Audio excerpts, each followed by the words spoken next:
السلام عليكم اصدقائي، قبل البدء لا تنسوا الاشتراك بالقناة والضغط على زر اللايك. مبروك لجماهير ريال مدريد، مبروك لريال مدريد التأهل إلى دور الثمانية. توب 8 ويفا تشامبيونز ليج هو المكان الطبيعي لريال مدريد على أقل تقدير طبعا.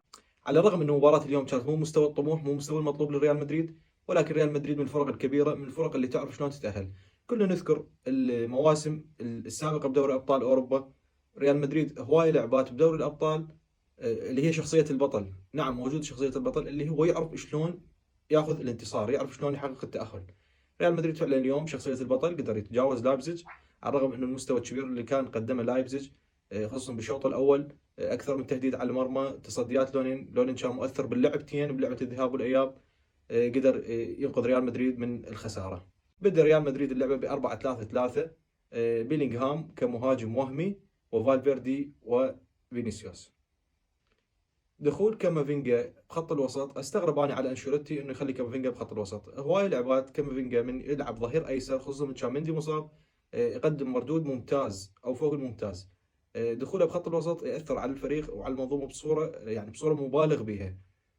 عده اسباب تاثر على مستوى كامافينجا. ان شاء الله يعني راح اخلي حلقه خاصه عن كامافينجا. هذا اللاعب الممتاز، يعني واكيد هو لاعب ما عليه قصور، ولكن مواقع الملعب، الزملاء الباقيين بالفريق تاثر على مستوى اللاعب وتاثر على مردود اللاعب. وهذا اللي صار ويا كامافينجا.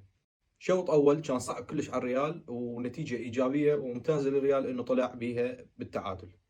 بدايه الشوط الثاني خروج كامافينجا ودخول رودريجو.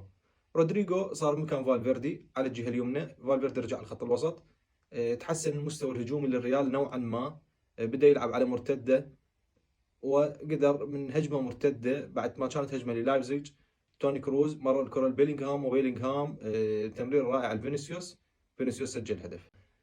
بعد هدف الريال بدقائق قليله رجع لايبزيج، الفريق اللي كان يستحق التاهل لو مو كان لاعب ضد ريال مدريد.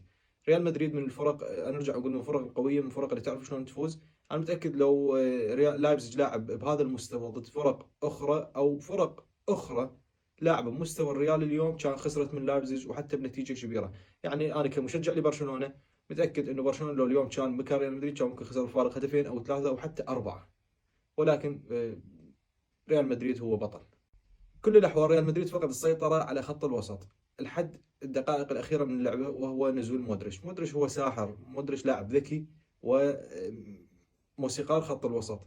سيطر على خط الوسط الريال، تحسن الأداء، ولاحظنا بالدقائق الأخيرة أنه ريال مدريد قدر يسيطر على اللعب، قدر ما ينطي الكرة للايبزيج. على الرغم أنه لايبزيج حاول حتى الآخر دقيقة كرة كانت بالعارضة، ولكن ريال مدريد تأهل بالأخير. مبروك التأهل لريال مدريد، وهارد لك للفريق الألماني.